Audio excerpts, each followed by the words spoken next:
Já contei alguns, as aldeias de xisto aqui foram criadas basicamente porque antes não havia vila, certo? Nós antes, os povos antigos, desde o tempo dos Mouros, sempre aqui houve casas. Eles precisavam ter as casas altas, por um lado para se conseguirem defender de algum ataque que houvesse e segundo para terem, portanto, pastagens para os animais que tinham, incluindo cabras, ovelhas, vacas, burros. O que vocês quiserem imaginar já existiu nesta serra, até lobos, portanto, já aqui houve um pouco de tudo. É de salientar o seguinte, em 1920, portanto, já não é propriamente o nosso tempo, a aldeia do Talasnal tinha 194 habitantes. Isto pode parecer um pouco exorbitante, mas não é. Todas aquelas casas que vocês veem lá em baixo que agora estão em ruínas, aquilo antes era tudo habitado. Todos aqueles cálculos cá para ali abaixo era tudo cultivado. Sim, porque não nos podemos esquecer que aqui as pessoas não tinham propriamente a mercearia à porta. Se queriam comer, tinham que cultivá-lo, tinham que recolher da terra. Do que a terra desse, era o que as pessoas comiam e, portanto, os animais que criavam. A aldeia do Candal, que é a aldeia mais desenvolvida neste momento, portanto, aqui das aldeias de xisto, foi onde houve uma escola. Na altura chamava-se o primeiro e o segundo ano, na altura fazia-se até à quarta classe, depois fazia-se o primeiro e o segundo ano e depois entrava-se para o liceu, num sistema de ensino diferente. Era a única escola aqui das aldeias de xisto, portanto, imaginem como se nós hoje em dia como se fosse a sede do agrupamento. Aqui no Talasnal havia uma escola, depois havia outra escola na aldeia ali mais acima e depois havia a escola central que era ali no Candal. O Candal chegou a ter em 1920 também 220 habitantes. O Chiqueiro, que por fim, para terminar, vou só apanhar uma ganda seca, mas de vez em quando temos de ter umas aulinhas de história. O Chiqueiro, em 1920, tinha 72 pessoas a morar residentes.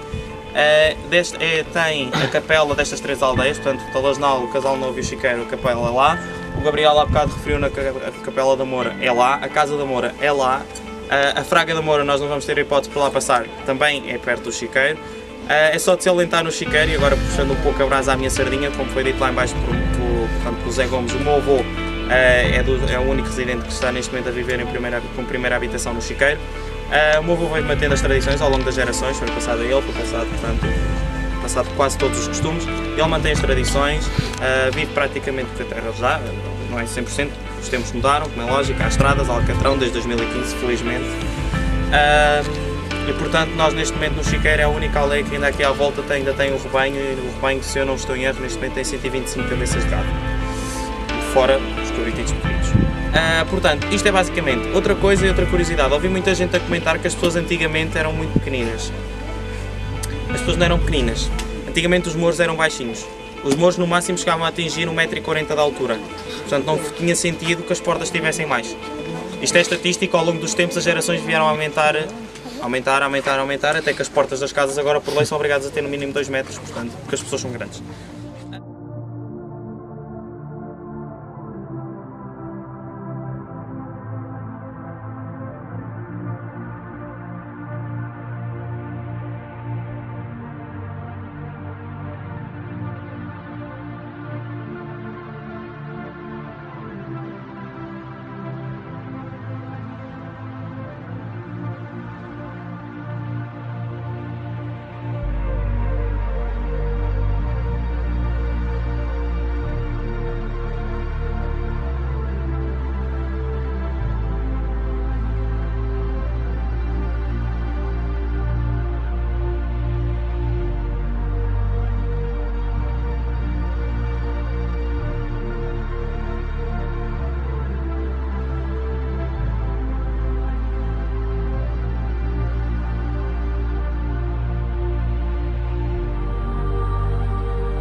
Try to remember every day,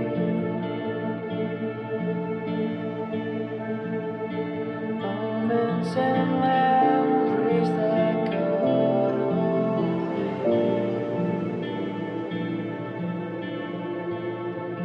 Why should I believe in the words you say? It's me.